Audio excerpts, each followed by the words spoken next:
I do every day, Mum? What do I do? Get up, catch the bus, go to work, come back home, eat chips and go to bed. Is that it? It's what the rest of us do. But I can't. Why? Because you're better than us? No, I didn't mean that. But it was. It was a better life. And I don't mean all the travelling and seeing aliens and spaceships and things. That don't matter.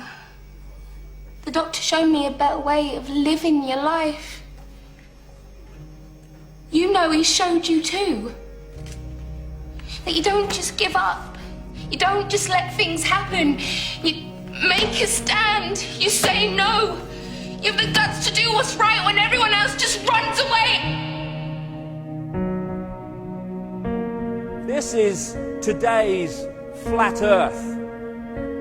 The fact that we live in the cutting edge of human evolution, the cutting edge of how far humanity has come, turning a planet of enormous beauty into a shithole ain't the cutting edge of human evolution.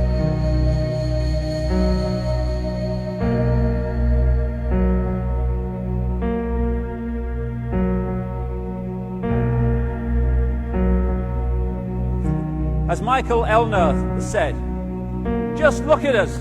Everything is backwards. Everything is upside down. Doctors destroy health. Lawyers destroy justice. Universities destroy knowledge. Governments destroy freedom. The major media destroys information. And religions destroy spirituality.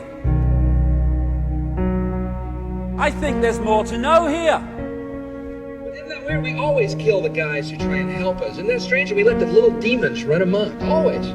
John Lennon, murdered. John Kennedy, murdered. Martin Luther King, murdered. Gandhi, murdered. Reagan, wounded. You know. Bad fucking choice. You find that people that are in positions of apparent power, like prime ministers and presidents, are actually puppets of the real power, which doesn't put itself on public display. Why would it? I mean, does anyone really think that George W. Bush is running America? He probably couldn't tie his shoelaces, never mind run a country.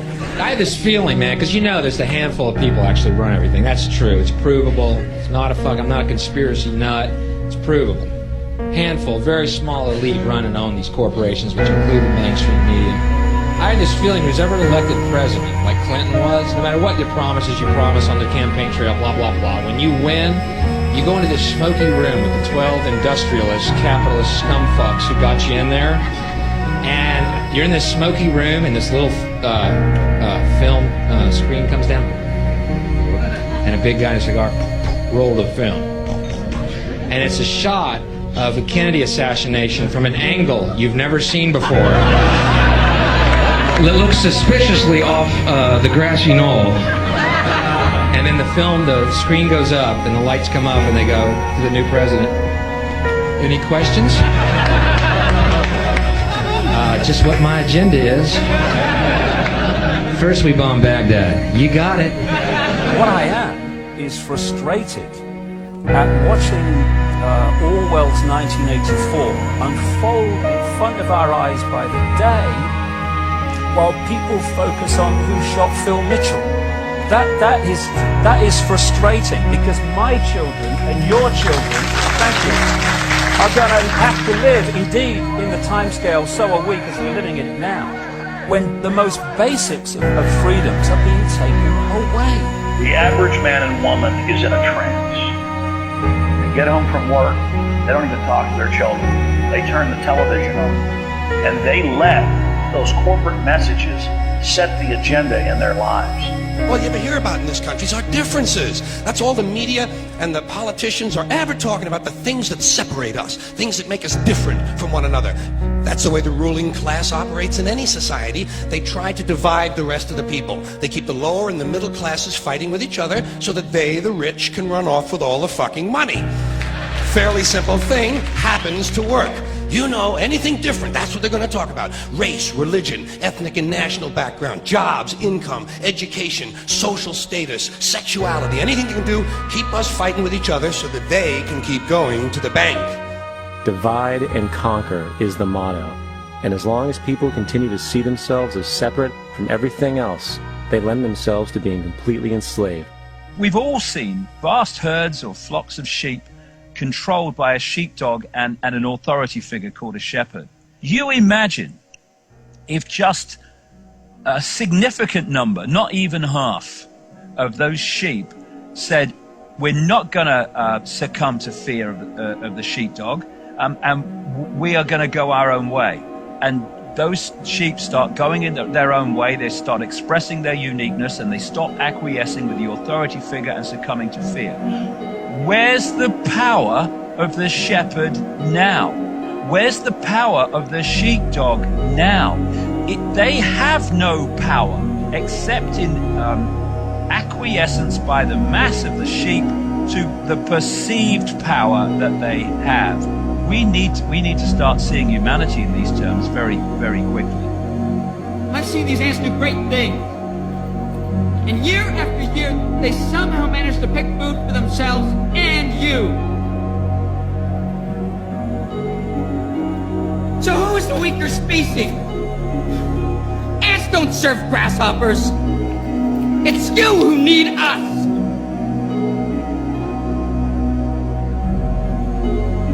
You know, when you go through all these different levels of how we are attacked mentally, emotionally, and physically to suppress us and to hold us in the box, in the bubble, that tells us something about us.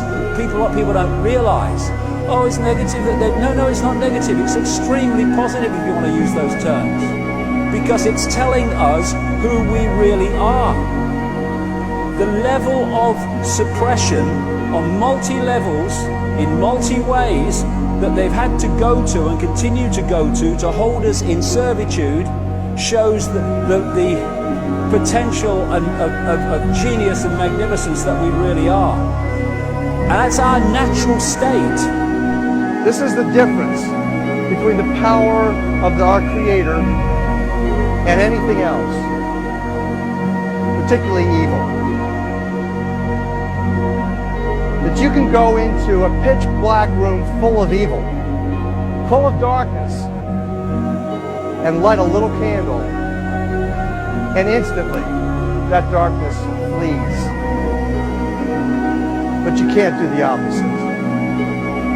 You can't go into a well-lit room full of truth and wisdom and righteousness and joy and health and harmony with the universal power.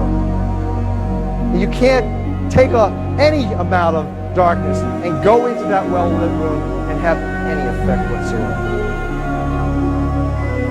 That is the metaphor which I frequently think of when I think that I'm not empowered. It is the greatest lesson for me, and I think for everybody else, to know that we're on the winning side and that we're winning. Today, a young man on acid realized that all matter is merely energy condensed to a slow vibration, that we are all one consciousness experiencing itself subjectively. There is no such thing as death. Life is only a dream, and we are the imagination of ourselves. Here's Tom with the weather.